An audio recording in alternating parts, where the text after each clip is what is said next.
O casamento do teu irmão é a prioridade da família. Não podemos ir ao teu. Silêncio. Um gole de café que perdeu o sabor. O ecrã do telemóvel ainda aceso a lançar uma luz fria sobre a bancada. E eu, com tudo bem, preso entre os dentes, como quem guarda uma faca com a lâmina virada para dentro. Já te disseram, alguma vez, que o teu dia mais feliz não é prioridade? Já sentiste o peso de não podemos, cair exatamente em cima do teu peito? E se o teu, tudo bem, fosse, no fundo, o ponto de viragem? Eu podia ter discutido, podia ter implorado, negociado datas, inventado desculpas. Mas não, eu respirei. É pela primeira vez em muitos anos. Deixei o silêncio falar por mim. A cozinha era um retrato parado, a chávena morna, as migalhas de pão, a toalha com uma nódoa de café que eu prometia tirar, qualquer dia. Do outro lado da janela, Paris fazia barulho, buzinas, passos no passeio, o riso apressado de turistas a correrem para a próxima fotografia. Cá dentro, uma paz falsa. Tudo bem, que não era resignação. Era veremos. Quando a mensagem da minha mãe chegou, o meu corpo reagiu antes da cabeça, um tremor nos dedos. A garganta a encolher, o coração a bater num passo que eu já conhecia. Não era a primeira vez que eu ficava para depois. Na escola, quando ganhei a bolsa, não houve bolo. Aos 12 anos, esperei pelo meu pai na plateia da minha própria festa, ele não veio. E a desculpa chegou, pronta. Quentinha. Como sempre, trabalho. Tu entendes. E eu entendia. Eu aprendi a entender. A encaixar-me nas franjas do calendário dos outros. A ser a pausa entre a prioridade e o que sobra. Foi por isso que, quando li, o do Rafael é a prioridade. Não me surpreendi. Doeu como uma memória que encontra o caminho de volta ao corpo, mas não me surpreendi. Olhei para o Pierre. Ele não disse nada. Limitou-se a pousar a mão sobre a bancada. Perto da minha, a oferecer-me presença em vez de resposta. E eu ouvi a voz da minha mãe. Tão nítida que parecia perto, não podemos ir ao teu. Tradução livre, não és a primeira opção. Ficava-me bem chorar ali mesmo. Ficava-me bem ligar e gritar que a data era minha. Que eu avisei primeiro. Que era injusto. Mas há um dia em que a menina invisível percebe que ninguém a vai colocar no centro, tem de ir sozinha. Esse dia foi o meu. Tudo bem, escrevi. 2 palavras secas. Apaguei. Voltei a escrever. Enviei. O telemóvel vibrou com rapidez. Como se a resposta deles pudesse colar de volta o que já estava rachado. Não abri. Fui até à janela. O céu tinha um azul limpo. Arrogante. Daqueles que te lembram que a beleza não precisa de testemunha. A torre, ao longe, desenhava-se na cidade como uma assinatura antiga. E eu, pela primeira vez em muito tempo, assinei-me a mim mesma. Eu não ia redesenhar o meu sonho para caber no lugar que me deram.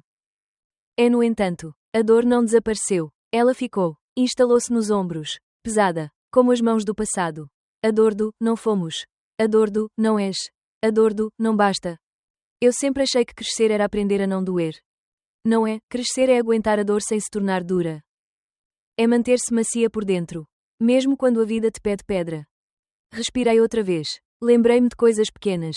Quase ridículas, da vez em que a Ana, minha irmã, recebeu um vestido novo e a sala inteira tirou fotografias, e de quando eu, no mesmo dia, entreguei um prémio e ninguém perguntou como correu.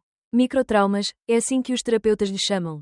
Não é? Aquelas picadas finas que não te matam, mas ensinam o corpo a curvar. Tudo bem, repeti, desta vez só para mim. E descobri um segredo. Quando a tua voz treme menos que a tua mão, é porque estás a escolher. E eu escolhi. Escolhi não competir com o meu irmão por um troféu que nunca foi meu. Escolhi não mendigar presenças para legitimar o que eu sentia. Escolhi não mover um dia sequer da minha felicidade para caber na agenda de quem não me inclui. Escolhi ser a minha prioridade. O Pierre aproximou-se e encostou a testa na minha. Queres que eu ligue para a tua mãe? Perguntou baixo, quase um sussurro, como se não quisesse acordar a criança triste que ainda vive em mim. Não. Foi simples. Foi firme. É ainda assim, doeu, porque dizer não à tua mãe parece sempre uma heresia. Mas eu não estava a dizer não a ela. Eu estava a dizer sim a mim. Talvez seja isto a maturidade, devolver ao outro a responsabilidade que não é tua. Se eles não podem, eu posso. Se eles não querem, eu quero. Se eles não vão, eu vou. A mensagem do meu pai chegou mais tarde. Temos de conversar. Durante anos, temos de conversar, significou para mim uma lista de regras novas. Mais uma forma de caber num molde que me ficava apertado. Desta vez, sorri, não amargo, não vingativo, um sorriso de quem percebe que chegou onde precisava, o ponto em que a conversa mais importante é contigo mesma. É entre o bater dos talheres no apartamento do vizinho e o ruído distante da cidade. Eu tomei a decisão mais silenciosa e mais alta da minha vida. Não adiar o meu amor próprio. Fui até à sala. Abri a gaveta onde guardo as coisas que me lembram de onde vim, uma fotografia a preto e branco. Eu e a minha mãe numa praia ventosa, um bilhete antigo com uma lista de compras escrita pela caligrafia do meu pai, o convite da minha formatura. Toquei cada objeto como quem passa a mão por uma cicatriz, não para apagar, mas para a reconhecer. Não somos o que nos faltou. Somos o que fazemos com essa falta. Voltei ao telemóvel. Olhei outra vez para, não podemos ir ao teu. E percebi que não iré, às vezes. A única forma de chegar a um lugar dentro de nós onde a aprovação não manda. Onde o amor não é moeda. Onde, sim, não custa tanto. Fechei as mensagens. Abri a agenda. Mantive a data. Mantive o plano. Mantive-me a mim. E é aqui que a história começa de verdade, não no dia da mensagem. Mas no dia em que aprendi de onde vem esta dor antiga. Porque ninguém se torna invisível de um momento para o outro. É um treino. É uma coleção de pequenos, depois vemos. Deixa para a mana. O teu irmão precisa mais. Se queres entender a frase que mudou tudo, precisas de conhecer a menina que fui. Há um tipo de solidão que não vem da ausência de pessoas, vem da ausência de lugar. Crescer como filha do meio é viver num intervalo, nem o orgulho do primogênito. Nem o encanto da caçula. É ser o espaço entre as histórias importantes.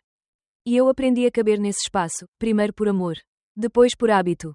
O Rafael, o meu irmão, sempre foi o sol da casa. As conversas giravam em torno dele como planetas obedientes, as medalhas de natação. O primeiro carro, o emprego, promissor, no banco. A minha mãe dizia que ele nasceu para brilhar. E eu acreditava, talvez porque, no fundo, eu achasse que o meu papel era iluminar os cantos onde a luz dele não chegava. A Ana, por outro lado, era o doce que ninguém tinha coragem de negar. A filha mais nova, com o sorriso fácil e o choro estratégico. Se ela esquecia o dever de casa, a culpa era do cansaço. Se eu tirava 9 em vez de 10, era falta de concentração. Pequenas injustiças embrulhadas em frases de carinho, mas o corpo aprende a diferença. E o meu aprendeu cedo demais. Lembro-me do dia em que ganhei a bolsa integral na universidade. Cheguei em casa com o papel na mão. O coração acelerado. Pronta para ouvir estamos orgulhosos. A casa estava cheia de risos, era o aniversário do Rafael. Falaram de churrasco, bolo, convidados. Quando tentei contar, a minha mãe respondeu, que bom, filha, mas agora ajuda aqui, pega os pratos. E pronto. Naquele, pega os pratos, morava tudo o que eu representava. A ajudante. A responsável. A que não dá trabalho. A que não precisa de aplausos. Anos depois, quando fiquei doente sozinha em São Paulo, mandei uma mensagem no grupo da família. Silêncio. No dia seguinte, a Ana postou uma selfie com a legenda, Domingo em Família. E eu aprendi uma lição cruel, a ausência também tem som. É o som das notificações que não chegam. Das perguntas que não fazem. Dos, como estás, que ninguém se lembra de enviar. E não é que a minha família fosse má. Eles simplesmente nunca precisaram olhar para mim com atenção. A minha força virou desculpa para a distância deles. Ela é independente. Traduzindo, ela não precisa de nós. E talvez eu tenha acreditado nisso durante tempo demais. Mas a verdade é que toda independência nasce de uma desistência. A minha começou pequena, a desistência de esperar. De esperar reconhecimento. De esperar que alguém dissesse, estamos aqui. Com o tempo, aprendi a construir sozinha os meus próprios aplausos. Cada conquista era um segredo entre mim e o espelho. A primeira promoção. O primeiro apartamento. As noites em claro a trabalhar em códigos que ninguém sabia o que significavam. Tudo guardado. Tudo silencioso. Porque cada vez que eu partilhava uma vitória, recebia de volta o eco frio do desinteresse. E o eco dói. Mais do que o grito. Houve um Natal que nunca esqueci. O Rafael trouxe a namorada nova, alta, loira, dessas que a minha mãe adorava exibir. A mesa estava farta, o vinho bom, a conversa animada. Eu contei, sorrindo, que tinha conseguido um contrato importante com uma empresa estrangeira. A minha mãe sorriu de leve, mas virou-se para a namorada do Rafael. E você, querida, já pensou em casar? E eu entendi. Naquela mesa, o sucesso não bastava. Sem marido, eu era uma versão inacabada de mulher. Depois daquela noite, fiz uma promessa. Se a minha família só me enxergava pelos olhos dos outros, então eu aprenderia a ver-me pelos meus. Foi o começo da transformação. O início do império silencioso que ninguém notou a nascer. Não foi vingança. Foi sobrevivência. Mas a menina invisível ainda vivia em mim. Aquela que guardava palavras na garganta. Aquela que disfarçava o orgulho com modéstia. Aquela que tinha medo de ocupar espaço demais. E é por isso que, quando li, o casamento do teu irmão é a prioridade. O golpe foi tão fundo. Não era apenas sobre uma data. Era sobre uma vida inteira em que o meu amor vinha depois do deles. É ainda assim. Eu respondi, tudo bem. Porque a Sofia de antes, a filha invisível, não sabia outra forma de reagir. O Pierre costumava dizer que eu tinha uma calma bonita. Mas ele não sabia que essa calma era só o nome novo que dei à dor antiga. A calma é o disfarce perfeito da ferida que aprendeu a esperar. Durante anos, eu pensei que o amor da minha família era uma escada, e que, se eu subisse o suficiente, um dia eles me veriam. Hoje percebo que era um espelho quebrado. E cada pedaço refletia uma parte de mim que eu tentava juntar. A boa filha, a inteligente, a discreta, a que não incomoda. Mas quanto mais eu me curvava para caber, mais fragmentada eu ficava. Até que um dia, um simples dia comum, percebi que ninguém nota o invisível até ele desaparecer. E eu desapareci, por dentro primeiro, depois por fora. Mudei de cidade, mudei de tom, mudei de fé. Deixei de tentar ser vista e comecei a ver. Foi assim que nasceu a ideia que mudou tudo. Se eu não tinha lugar no mundo deles, eu criaria o meu. Um lugar onde ser, demais, não fosse um defeito. Onde silêncio fosse força. Onde presença fosse escolha. E essa ideia tornou-se uma empresa. Depois um sonho. Depois um império, o império em silêncio. Mas antes disso, houve muitas noites de medo. Medo de falhar. Medo de provar que eles tinham razão. Medo de ser invisível até para mim mesma. E é sobre isso que eu quero te contar agora. Como a filha esquecida se transformou na mulher que aprendeu a construir sozinha o próprio nome. Ninguém acorda milionária. Acorda-se cansada, com as olheiras a gritar mais alto do que a esperança. O resto é trabalho, e silêncio. O meu começou numa manhã cinzenta.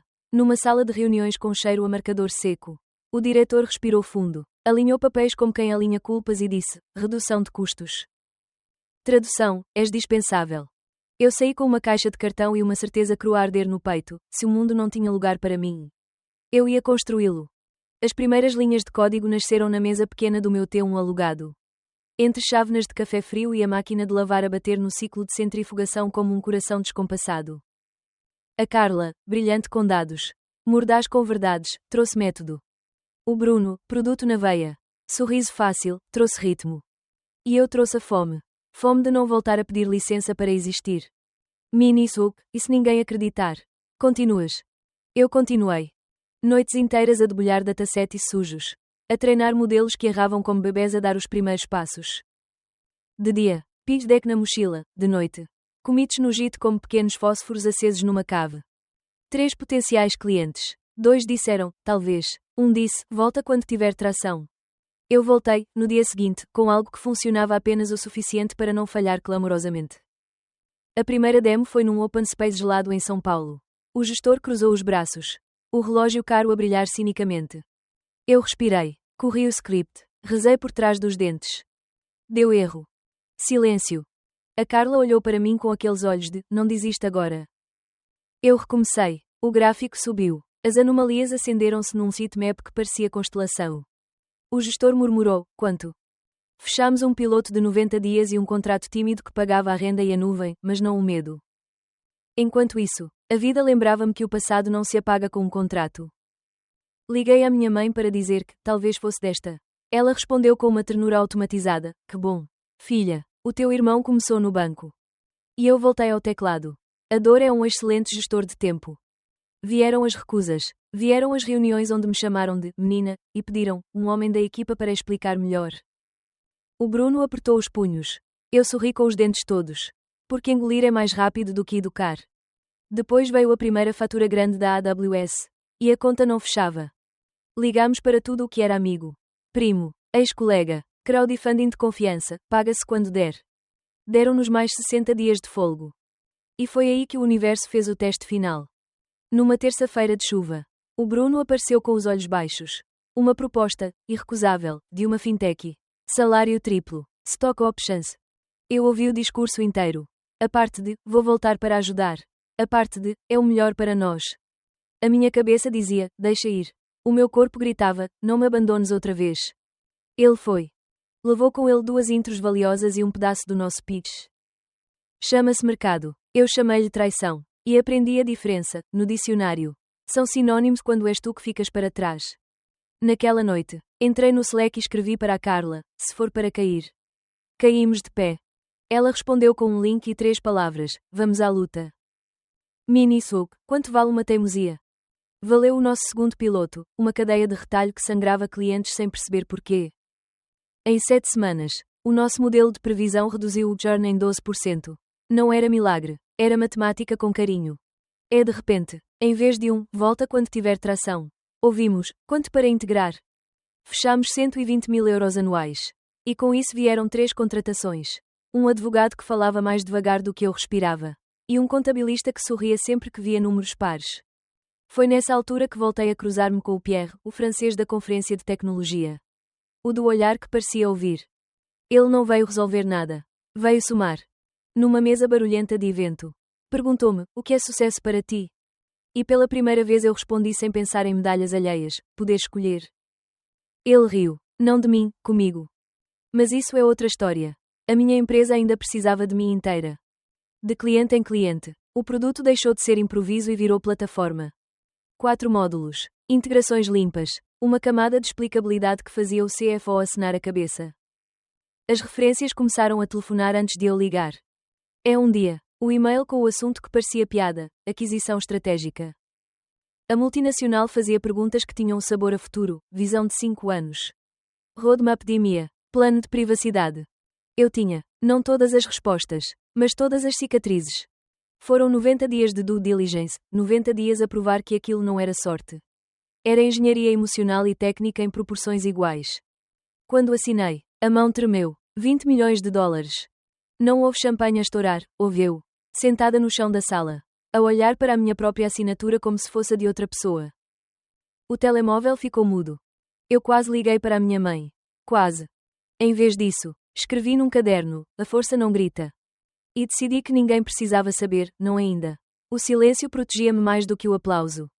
Com a venda, veio tempo. E com o tempo, veio espaço. Eu migrei para Paris, onde o Pierre já vivia. Comprámos uma casa que parecia sonho, não pelo preço, mas pela luz. Aquelas janelas enormes que te fazem acreditar que o mundo entra sem pedir licença. E eu, finalmente, consegui respirar sem calendário.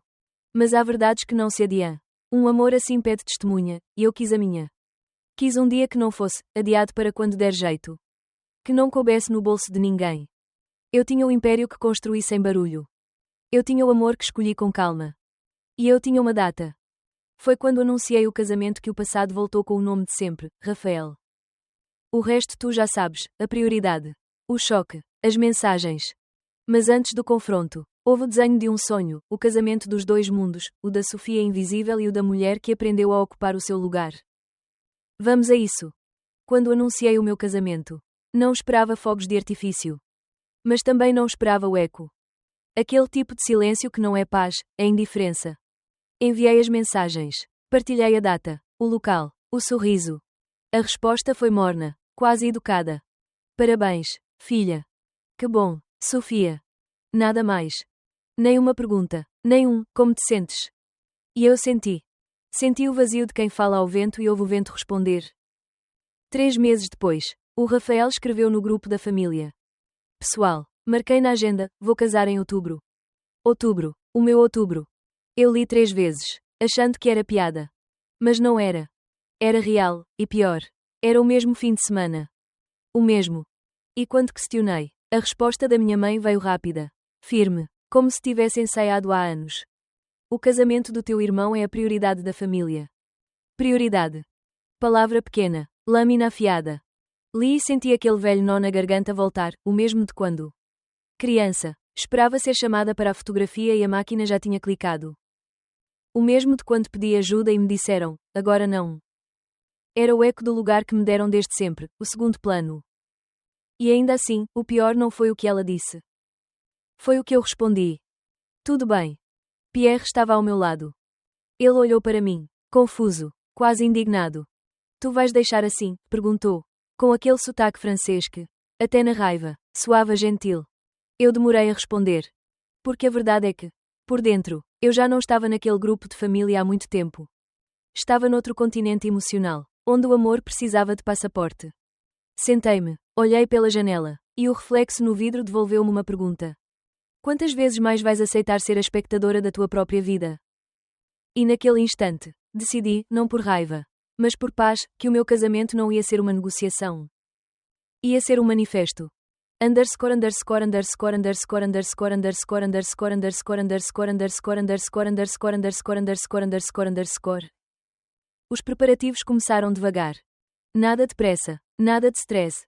Quis fazer tudo à minha maneira, e pela primeira vez, sem pedir permissão. Fomos ver lugares, e quando vi aquela casa, soube, era ali. Um casarão histórico no 7º arrondissement. Janelas altas, jardim com vista para a Torre Eiffel. O tipo de lugar que te obriga a acreditar outra vez. Não pelo luxo, mas pela simbologia. Eu, a filha invisível, a mulher esquecida, casar-me-ia num cenário que não dava para ignorar.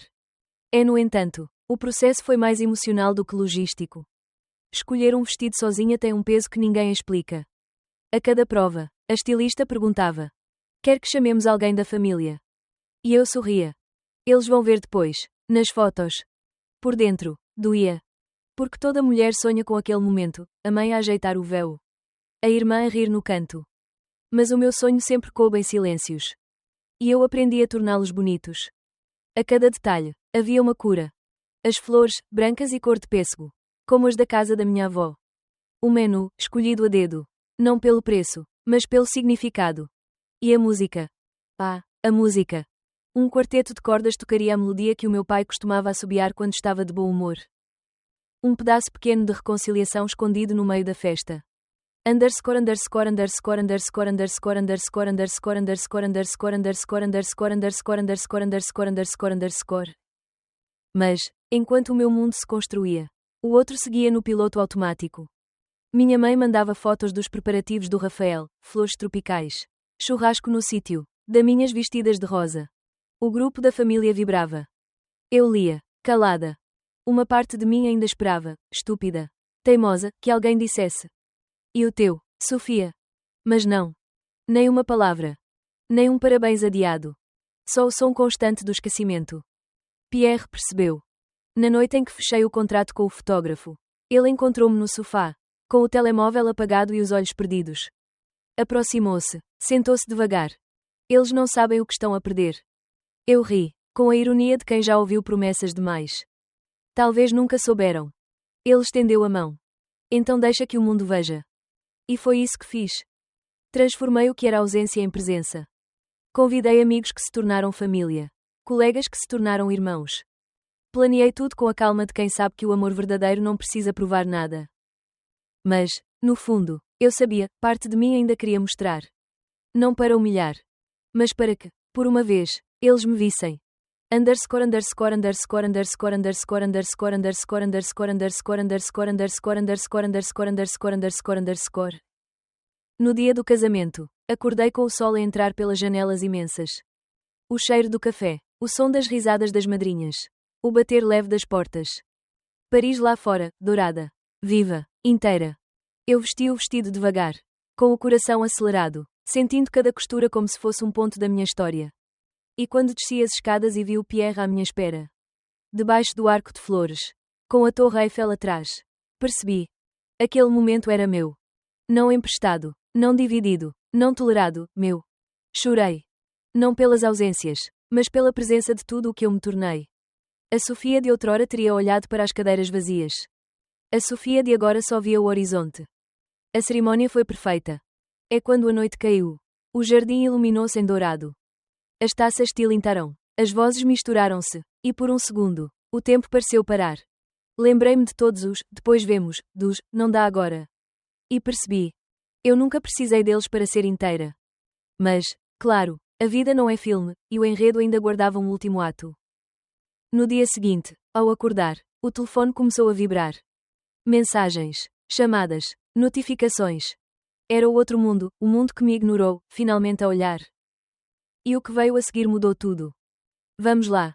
No dia seguinte, Paris acordou antes de mim. A luz entrou pelas janelas altas. O lençol tinha o cheiro doce do meu cabelo e, por um minuto, A vida pareceu simples, 2 alianças sobre a mesa de cabeceira e o rasto de confetes no tapete. Depois, o telemóvel começou a vibrar. Primeiro uma notificação. Depois outra. WhatsApp, Instagram, chamadas. As fotografias tinham finalmente encontrado quem nunca quis olhar, e agora não conseguiam desviar os olhos. 12 chamadas perdidas da minha mãe. 4 do meu pai. Mensagens da Ana a pingar como chuva miúda. Mana. Atende, por favor. 2 DMS de tias que mal me cumprimentam nos natais. Orgulho da família. Sorri com a ironia de quem aprendeu tarde que o silêncio também tem algoritmo. Ignora-te até te tornar impossível de ignorar. Pierre virou-se para mim. Ainda meio adormecido. O mundo está a gritar. Está. E tu? Eu não. Levantei-me. Servi café. Deixei o amargo assentar na língua. E esperei, não por vingança, mas pela coragem certa.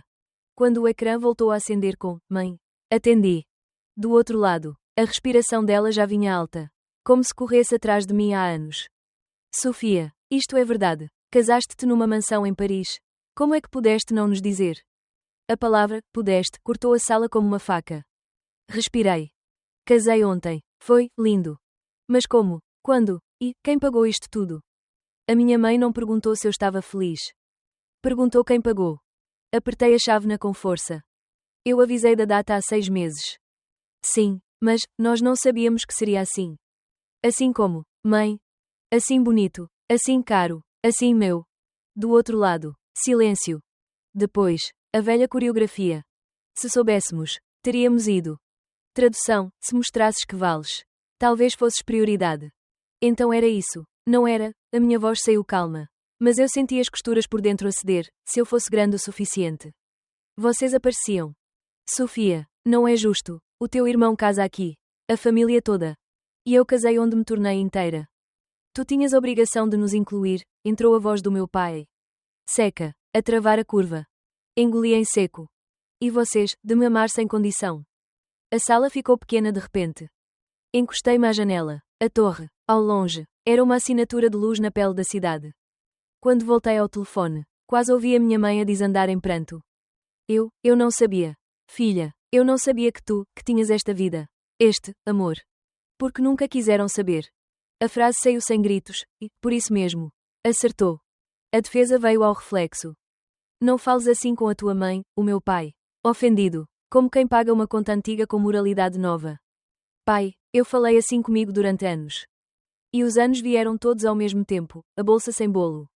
A febre sem visita, o trabalho sem parabéns. Olhei para Pierre, ele não disse nada. Ficou, e isso, naquele instante, foi tudo. A minha mãe inspirou longo. Como quem recolhe cacos no chão. Fizemos mal, eu fiz mal. A voz dela tinha uma culpa sincera a tentar nascer por baixo das justificações. Podemos remediar. Fazemos uma segunda cerimónia aqui. Para a família, a avó, os tios, todos. Fechei os olhos. Vi-me de vestido, sozinha na prova. Vi a estilista perguntar, quer chamar alguém? Vi as minhas mãos a dizerem não. Não, mãe. Silêncio. Não. Não vou repetir a minha vida para caber na vossa agenda. Senti o tremor, aquele pequeno terremoto que acontece quando a menina assustada cede lugar à mulher inteira. Eu amo-vos, mas o meu amor próprio não é negociável. Do outro lado, a respiração dela ficou miúda. Então, o que é que a gente faz? Se quiserem fazer parte, venham como são, sem exigências, sem condições. Vão ter de me conhecer agora. Não a Sofia que sempre vos serviu. Eu quero tentar. Disse a minha mãe, num fio, se eu for a Paris. Tu conversas comigo. Olhei para a cidade, para a vida nova a arder devagar no horizonte. Converso, mas nos meus termos. O meu pai pigarreou, mais baixo. Desculpa. Não era grande, não era tardio, era um começo. Despedi-me com cuidado, como quem pousa um vidro sem o partir. Desliguei. A casa voltou ao som de folhas e talheres lá fora. Sentei-me no chão, costas à parede, o vestido de noiva dobrado sobre a cadeira como uma lembrança que não pesa. Pierre aproximou-se, encostou a testa na minha. Estás bem? Estou diferente. Isso é melhor do que estar bem. É ser verdadeira. As mensagens continuavam a cair, parentes a quererem detalhes. Curiosos a quererem números. Conhecidos a quererem um pedaço de um sonho onde nunca puseram um tijolo. Apaguei as notificações. A força não grita. A força escolhe. E foi nessa escolha que a minha mãe enviou a última mensagem do dia. Comprei bilhete. Chego na próxima semana. Posso ver-te? Olhei para o ecrã por longos segundos, enquanto uma parte antiga de mim procurava um motivo para dizer não. Não encontrei. Porque perdoar não é absolver, é abrir a porta com a mão no trinco. Respirei. Escrevi: vem, vamos conversar. É pela primeira vez. Senti que a história já não era sobre quem faltou, era sobre quem decide ficar. O resto não coube no telefone. Coube num café de esquina. Numa conversa lenta. Num passeio sem pressa pelo meu bairro. Num olhar que admite: eu falhei. Mas isso é o capítulo seguinte, quando a raiva seca. A verdade aparece, e a verdade, às vezes, vem com lágrimas. A minha mãe chegou a Paris numa manhã de vento frio. Trazia um cachecol de lã e aquele jeito de quem entra devagar, com medo de acordar os fantasmas. Encontrámo-nos num café de esquina, as cadeiras de ferro. O cheiro a manteiga e canela. O rumor da cidade a passar lá fora como água. Ela sentou-se em frente a mim. Pousou a mala no colo. Respirou como quem aprende a falar outra língua. E chorou. Não um choro dramático, de novela. Um choro pequeno, envergonhado, de quem finalmente reconhece o nome da ferida. Eu falhei contigo, disse. Fui uma mãe que só sabia aplaudir o que gritava. Tu sempre foste silenciosa, e eu não aprendi a ouvir. As palavras dela bateram-me na pele como chuva morna. Eu podia ter feito contas. Revisitado cada ausência. Mas, pela primeira vez, não quis vencer, quis curar. Perdoar não é esquecer, respondi. É dar outro lugar à dor. Ela assentiu, os dedos a tremerem em volta da chávena. Diz-me o que preciso fazer. Olhei-a com calma, a mesma calma que durante anos foi disfarce e agora era decisão. Respeitar os meus limites. Não me comparar. Não me pedir para caber no molde do Rafael. É sobretudo ficar quando eu disser algo que não gostas de ouvir. Eu fico, ela disse, sem prometer facilidade, e isso valeu mais do que qualquer juramento. Levei-a à casa. O sol entrava pelas janelas altas como um perdão antigo. No hall, os arranjos de flores já não eram de festa, eram de paz. Ela caminhou devagar, como quem visita um museu onde tudo tem significado.